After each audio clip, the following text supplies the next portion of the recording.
Chapter 2. The sublime significance of Vidya, or the higher learning, can be grasped by one, or can be communicated to another, only when the pure mind sheds its revealing light. Inside a room kept scrupulously clean, no snake, no scorpion, no poison-bearing insect can enter. They will be home only in dark, dirty places. For the same reason, the sacred wisdom cannot enter hearts which are dark and dirty. Instead, poisonous breeds like anger would find those hearts congenial resorts. When one desires to rid coal of its color, what can soap and water do? Nor can washing the lump in milk help. The only means is to put it in a fire that will turn it into a heap of white ash. In the same manner, when one is anxious to destroy the darkness of ignorance and the dirt of desire, awareness of the Atma, Atma-jnana, or, in other words, knowledge of Brahma, Brahma-Vidya, has to be gained. Darkness can be ended only with the help of light. We cannot overwhelm darkness by attacking it with more darkness. Vidya is the light that one needs to destroy the inner darkness. Vidya provides the inner illumination.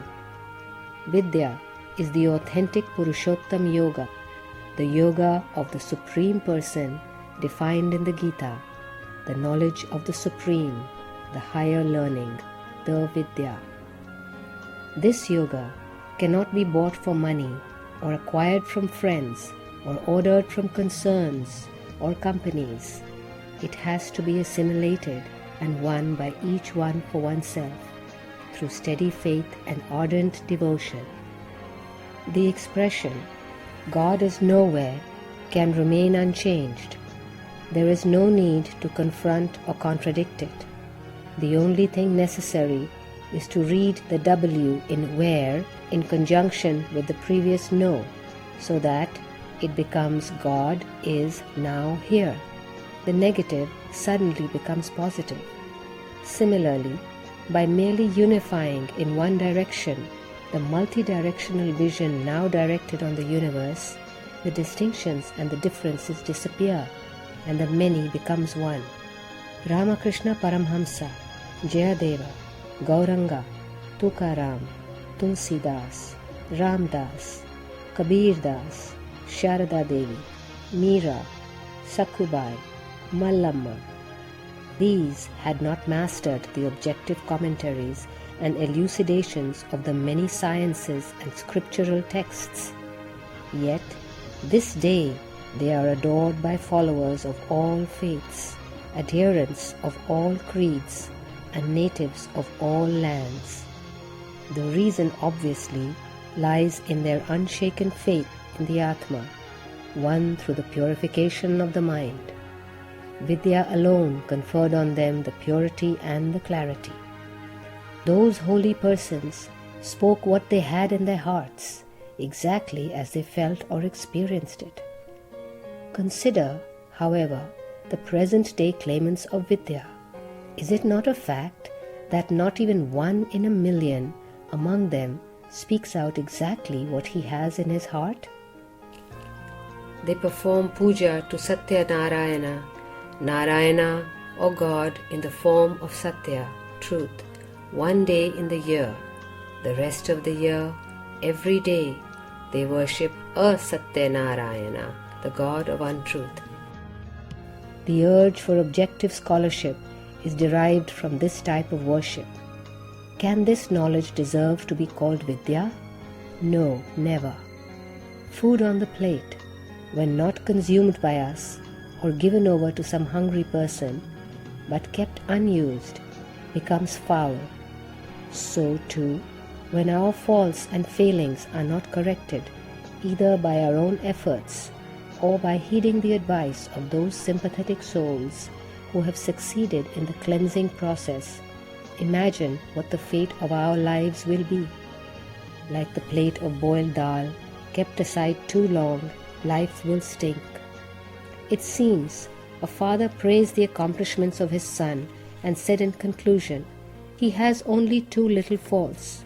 They are, first, he does not know what his faults are, and second, he will not listen if others point them out to him. This happened in the past, but today, not one son, but each and every one is in the same predicament.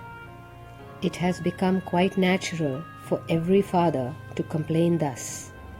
Is this the value of the Vidya they claim to have?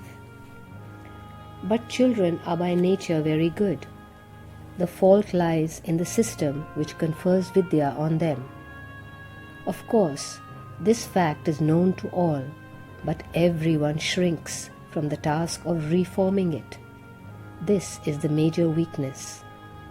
It is easy to advise in a million ways, but not even one thing is practiced. The system has to be transformed from the primary school right up to the universities.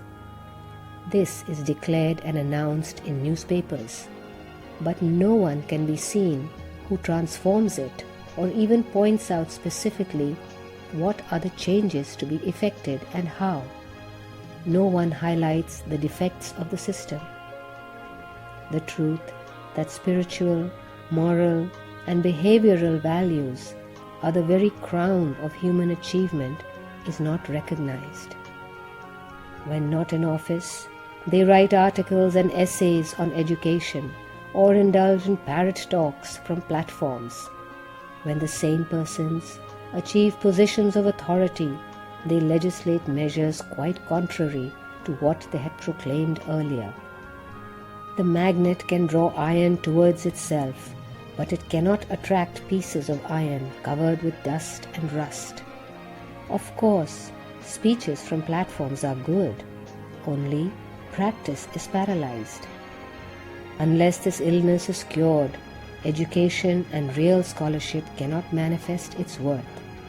The dust and rust on the pieces of iron have to be washed away in order that the magnet can attract.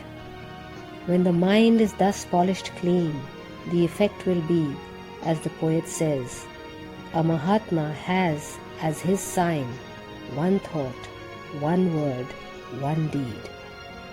These three being in harmony is the best proof of the worth of man. This unique worth is now being disclaimed by man through his own volition, for he is unaware of Atma Vidya, the genuine Vidya that ought to be learned. As contemporaries of Ramakrishna Paramhamsa, there flourished many scholars, pandits and experts, but the awareness of the Atma fails to illumine them to any extent. As a result, the names of the scholars, pandits and experts are not heard today. The name of Ramakrishna, who could not claim scholarship in any material or objective field of knowledge, has alone spread all over the world. What is the reason? Water with which sugar is mixed and plain water, both are similar when looked at. Drink, then you distinguish the one as sharbat and the other as just water. The words of Paramhamsa are full of supreme wisdom. The words of scholars are soaked in textual scholarship. Pretentious pandits who have only perused the pages go after monetary gains. They do not rush towards the divine.